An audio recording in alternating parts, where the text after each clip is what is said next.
আসসালামু আলাইকুম ওয়া রাহমাতুল্লাহি ওয়া বারাকাতুহু। আজ 23 সেপ্টেম্বর সোমবার আমরা নন্দীগ্রাম থানা জমিয়তে উলামার পক্ষ থেকে পূর্ব মেদিনীপুর জেলার বিস্তীর্ণ এলাকায় পাঁশকুড়া ময়না সহ যে এলাকাতে বন্যা হয়েছে নদীর বাঁধ থেকে, সেই বন্যা কবলিত এলাকায় দুর্গত মানুষদের সাহায্যার্থে আমরা নন্দীগ্রাম জমিয়তে উলামার পক্ষ থেকে ত্রাণ সামগ্রী গাড়ি ভর্তি করে রেডি করেছি। আমরা এখনই পাঁশকুড়া ময়নার পথে রওনা হব ইনশাআল্লাহ।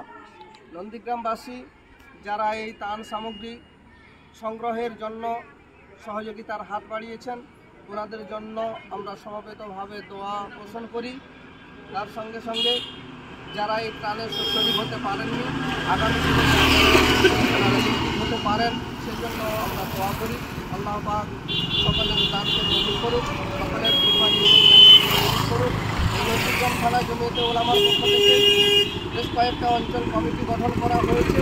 তার মধ্যে উল্লেখযোগ্যভাবে 9 নম্বর কালীচরণপুর অঞ্চল কমিটি, 7 নম্বর শামসাবাদ অঞ্চল কমিটি, 8 নম্বর দাউদপুর অঞ্চল কমিটি এবং 4 নম্বর নন্দীগ্রাম অঞ্চল কমিটি।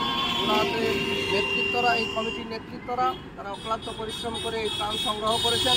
ওনাদেরকে আল্লাহ পাক জাযায়ে বদলা দান করুন, আমিন সুম্মা আমিন। আমাদের মধ্যে উপস্থিত আছেন নন্দীগ্রাম 1 নম্বর জমিয়তে উলামার সম্পাদক মাওলানা রমজান সাহেব।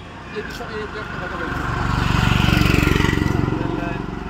আপনারা হাফেজ উস্তাদ সাহেব, তিনি নন্দীগ্রাম 1-2 ব্লকের জমিয়তের সচিব এবং খুবই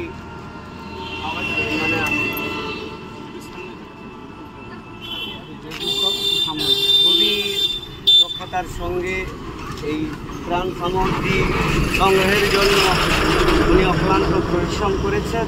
এবং আমাদের সঙ্গে বিশেষ উল্লেখযোগ্য কারি আনাস সাহেব, হাফেজ ওবায়দুল্লাহ সাহেব, মৌলানা হায়দার আলী সাহেব এবং আরও অন্যান্য হাফেজ আলামিন সাহেব, নেফিজুল বাবু সহ, হাফেজ আবুল কালাম সহ, ইমাম রিজওয়ান, জাকির সাহেব সহ অনেকে আমাদের সঙ্গে সহযোগিতা করেছে। তাই আমরা একটা মহেন্দ্র পিকআপ গাড়ি নিয়ে ত্রাণ সামগ্রী নিয়ে যাচ্ছি। আল্লাহ তাআলা যেনারা এই দান করেছে তাদেরকে আল্লাহ তাআলা কবুল করুন এবং যেনারা মেহনত করেছে এনাদের মেহনতকে কবুল করুন। প্রায় আমাদের এই গাড়িতে 80 থেকে 90 হাজার টাকার ত্রাণ সামগ্রী নিয়ে যাচ্ছি। আল্লাহ তাআলা যেনারা দান করেছে তাদেরকে কবুল করুন, তাদেরকে জাযায়ে খায়র দান করুন এবং আমাদের কর্মীদেরকে আল্লাহ তাআলা নেক হায়াত দান করুন। আল্লাহুম্মা আমিন। ভিডিওটা চালু দিয়ে করে নাও গাড়ি।